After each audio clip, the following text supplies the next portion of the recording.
X prime minister Sheikh Hasina ফালানো নিয়ে কথা বলেছেন অন্তর্বর্তীকালীন সরকারের উপদেষ্টা নাহিদ ইসলাম।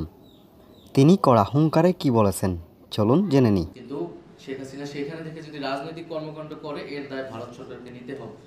সে যদি ভারতের থেকে তার বক্তব্য প্রচার করে রাজনৈতিক মিটিং করে, তো এটার দায় অবশ্যই ভারতকে নিতে হবে এবং ভারত সরকারের কাছে আমরা এটা জবাব দিতে হবে।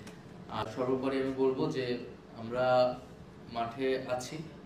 ফেব্রুয়ারি মার্চ ছাত্র জনতা মাঠে থাকবে, রাজপথ তাদের দখলেই থাকবে। ফলে আমাদের আমাদের যে প্রতিরোধ, সেই প্রতিরোধ আমরা অব্যাহত রাখছি, আমরা জারি রাখতেছি এবং যে কোনো সময়ের জন্য আমরা আসলে প্রস্তুত। এখানে নানা ধরনের ফাটল, নানা ধরনের ভয় এবং আতঙ্ক আসলে ছড়ানোর চেষ্টা করতেছে। তো এই ধরনের ভয় আতঙ্ক দিয়ে আমাদেরকে আসলে পিছনে ফিরে নিয়ে যেতে পারবে না। এবং আমরা ইন্ডিয়ান গভর্নমেন্টকেও এর আগেও বলেছি, আবারও বলবো বা বলতেছি যে তারা শেখ হাসিনাকে আশ্রয় দিচ্ছে, এটা তাদের একটা ব্যাখ্যা আছে। আমরা আমাদের জায়গা থেকে, কূটনৈতিক জায়গা থেকে, আইনি জায়গা থেকে শেখ হাসিনাকে ফেরত চাবো। কিন্তু শেখ হাসিনা সেখানে থেকে যদি রাজনৈতিক কর্মকাণ্ড করে এর দায় ভারত সরকারকে নিতে হবে।